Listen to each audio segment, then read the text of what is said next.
These are my disclosures, and I suppose I should also say in here I was never on debate club, so that if I lose this debate, it might just be from inexperience from arguing, although anyone close to me might argue that's not quite true. So the first question would be, why develop drugs for something that we've already effectively cured? And I know that our mathematic modelers are some of the smartest people I've ever met, minus the PharmDs.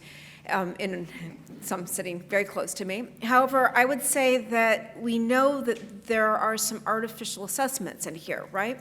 So although we think that acute hepatitis C has been declining, and people think that it's the chronic problems that count, acute hepatitis C is not a problem, there has subsequently been an uptick in the number of acutely infected individuals, and I can spend hours talking about this, as many of our passion, but this is linked to opiate substitution, lack of opiate substitution, lack of risk of death, heroin overdose, and when you couple that with the many restrictive policies throughout the United States, you can see here Illinois is never a pretty color. This is limitations of access to hepatitis C treatment to those who are actively using drugs or alcohol. Acutely infected individuals are often not cirrhotic, and again, you can see Illinois is a lone island here in this map, showing that there are many places that restrictions are in place to limit access by fibrosis. So if you couple access, limited to those with advanced fibrosis and access limited by active drug use, you know that we are effectively making our next birth cohort. That's a good message for me. I'm not a big fan of fatty liver disease, so I can continue to treat hepatitis C throughout my career. The second thing is, why develop drugs if the current therapy already works? All right, I hope I don't have to argue with you that we will continue to see Hep C, but why not just use what we've already got? You can see that the efficacy is quite high. Well, this is a slight map of what we used to consider difficult. Remember when we had interferon-based therapy, first with a 6% cure rate, everything was difficult, right? And as we got all oral therapy, the stages up to that point, we began to see those things drop off. And this is an old study looking at prod or paritaprevir, ritonavir, and bidosavir, dasabavir with or without ribavirin. That's the main reason that that drug development has to continue. That's a challenging mouthful. But you can see that this study looked at the number of negative, or at least historically negative, predictive factors and lumped them all together, because it was easy to say that, yeah, you can treat cirrhosis, but what about black, obese, treatment failure, cirrhotic? And you could see it when we lumped all those things together, the efficacy was still quite high, especially if you follow the package instructions. If you didn't follow the instructions, the efficacy was still high, but not quite as high. This study did not include resistant-associated substitutions, as that was kind of still on the edge of developing and understanding. So we can check the box for many of these historical things, but we still have things that surface to the top. Decompensated disease, and there was just a presentation on the lower efficacy in that population. Direct-acting antiviral therapy failures, genotype 3, especially those with resistant-associated substitutions and cirrhosis. But I put in capital words down there that access might actually be the biggest driver. So I'm going to concentrate a little bit on DAA failure. So this is looking at our first wave of all oral therapy, and you can see failure is rare, 4%. But yet when you consider the vast number of individuals with Hep C, 4% is still impactful. You could recycle the same old things, right? This is Eric Lawitz's first data that showed that you can just give the same thing and use it longer. However, you have to look carefully at the patient you're going to treat to make sure that's an effective strategy. And you can identify those that are likely to succeed by ordering resistant-associated substitution testing. If you do that and that you have a negative resistant RAS profile and you still retreat, efficacy is quite poor. And those individuals will be enriched with more complex resistance. So let's not reuse the same thing. Let's reuse what we know is coming, or at least use, not reuse, what we know is coming. And this is the Polaris pipeline. You already heard some information just recently on the Sofvel-Vox, and you can see easily here that in Polaris 1, if you were an NS5A failure, or in Polaris 4, if you failed anything except an NS5A, that there was very high efficacy. Failure rates were 3 to 4%. And if you look carefully at this, resistance may not help you identify that person destined to fail. So obviously now we're pulling in some things that we don't exactly understand that might contribute to failure. Soft Velvox is not the only therapy, and this is the Magellan, the GLP-PIP regimen, which also shows that its use in DAA failures of genotype 1 or 4 is not 100%. Using this ribavirin-free therapy for 12 or 16 weeks still did not result in 100% efficacy. Very good efficacy, but not 100%. So as we whittle away on the population, yes, we are going to cure the majority, but as we take each step towards failure, we don't know that failing a salvage treatment is going to be as easy to rescue as failing ledipasvir sofosbuvir or failing peg-riba-telaprevir. And so I would argue that we cannot always look at the data we're generating right now and predictably know that we can cure this, so that we might not have the same efficacy for salvage if you're failing soft Velvox or GLP-PIP. There is also more difficult, we can always design a patient that's going to be a challenge. So the treatment experience, DAA failures aren't our only difficult patient. Sometimes you just put patient ingredients together and you can't put a therapy in easily. This is the guidance recommendations for our current patients with renal impairment. You can see that those that have severe end-stage renal disease or GFR less than 30 have less options, and until we get GLP-PIP, really still include pegylated interferon for genotype 2, 3, and then 5 and 6. So can salvage save this, or can the next wave of treatment save this? Well, yes, we know that GLP-PIP will have a very favorable renal signal, but what about the patient that has end-stage renal disease, where a protease inhibitor might have a hepatic signal that we don't want to use? So if you have both dual organ failure, end-stage renal disease, and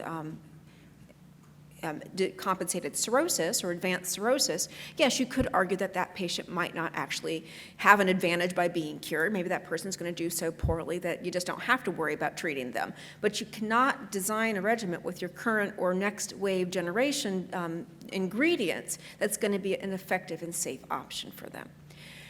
I'm not even going to talk about decompensated disease. This has much bigger fish to fry. So if you have decompensated hepatitis C, and we know that the efficacy is lower, you still, even if you eradicate the virus in this patient, you still have to prevent them from going to transplant. And this is really not something that the next wave of therapy is able to salvage. That person also needs to have an antifibrotic or things that are going to risk reduce their other comorbid reasons that they're having difficulty.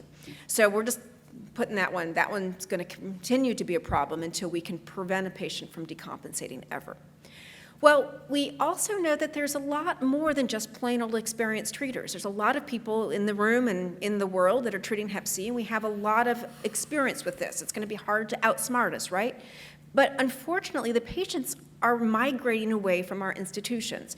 A active IV drug user who's in an opiate substitution therapy clinic may not really want to come and park in the academic garage and wheedle its way through my hallways and find my clinic and go through the stigma of going to that academic center. Or maybe they just can't navigate it because their insurance doesn't allow them.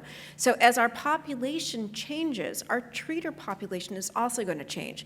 There's a lot of controversy about inviting primary care to treat Hep C. However, if we know that the patients that need therapy are not going to come to the treaters have to go to them. And that means that we have to recruit new treaters, even if they're an extension or a mentor relationship, such as ECHO or something like that, of our current experts.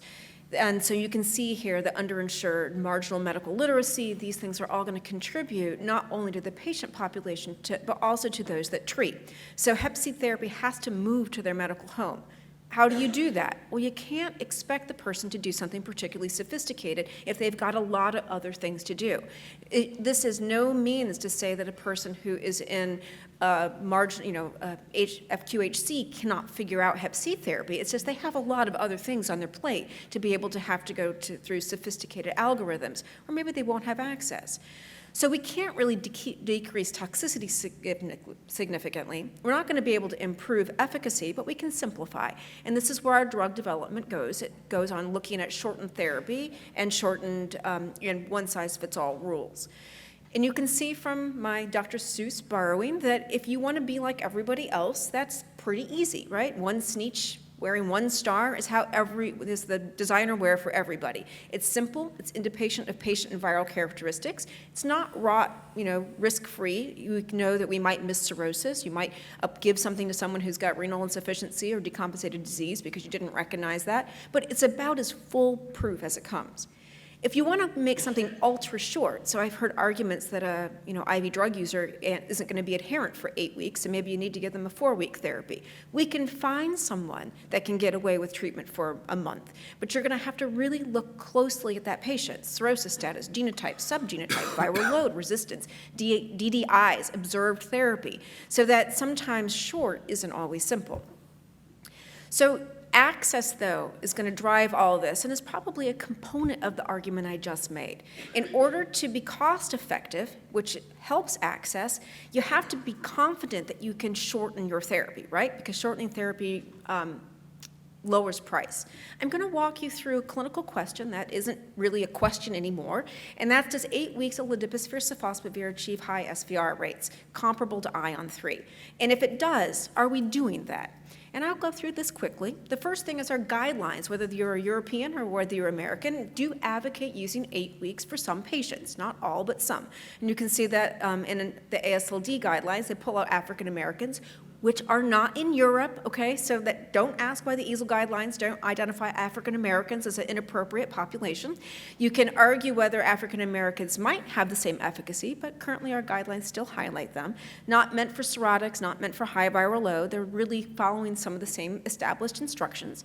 And if you do this is real world data across the world, and it shows that we do have very high efficacy.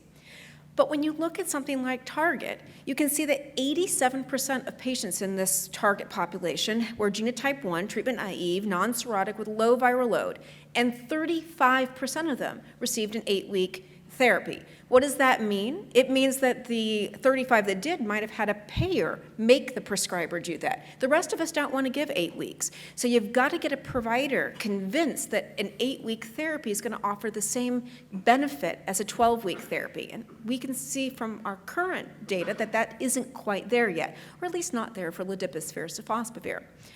Lastly, I'm going to advocate for competition. Now, this is borrowed right from an economic journal, which I did fall asleep trying to read. But there's an economic impact of competition, and this is not related to drug development. Competition strongly affects market outcomes. If you have more competition, more players, more dynamic entry and exit, things have to go away, you have an intense rivalry that benefits consumers. Outcomes from this strategy include lower price and better access, and this is not written about drugs. Medicine is a unique market. The first thing is that prices cannot be easily discounted. If you're a company and you price set something, you can't turn around and decide that it needs to be 50% less another year later, because then you have to give a payback to all the people who paid the higher price. I think consumers don't always realize that companies can't actually change the price of something once they've set the price easily. They can do it through discounts and other ways, but some of our programs like Medicaid and Medicare may not even be able to take advantage of those things. So drug development may be actually the only way to impact price until you have generic options. The consumer in a medical market is also not the only entity who uses the drug, right? Actually, our consumer who takes the drug is probably not the very consumer that controls the market. This is actually often payers or negotiators, not even providers. Pricing is also not transparent. The label, the wholesale acquisition cost, or WAC, almost never reflects what you actually have to pay for the drug. And each new agent upsets this balance, increasing the gray of the transparency, but also making it gray as opposed to just not invisible at all. So I'm going to argue that I don't think we've effectively made a case that the current agents and even the next wave agents can address any of these factors on the right-hand side. I don't know that new development will effectively cure all of those, spots either, but certainly if you don't have the ingredients right now, you have to keep the quest. So in conclusion, I'd like to say that despite a cure, hepatitis C is here to stay, thankfully. Not all of our patients can be cured, and new treaters entering the workforce will need simple rules. Drug development is one way to accomplish that. Pricing still limits access, which limits eradication, and we will continue to have hepatitis C drive our morbidity and mortality and healthcare costs until we can really implement a strategy that eliminates hepatitis C or eradicates hep C and not just treats people with advanced disease. All right, thank you.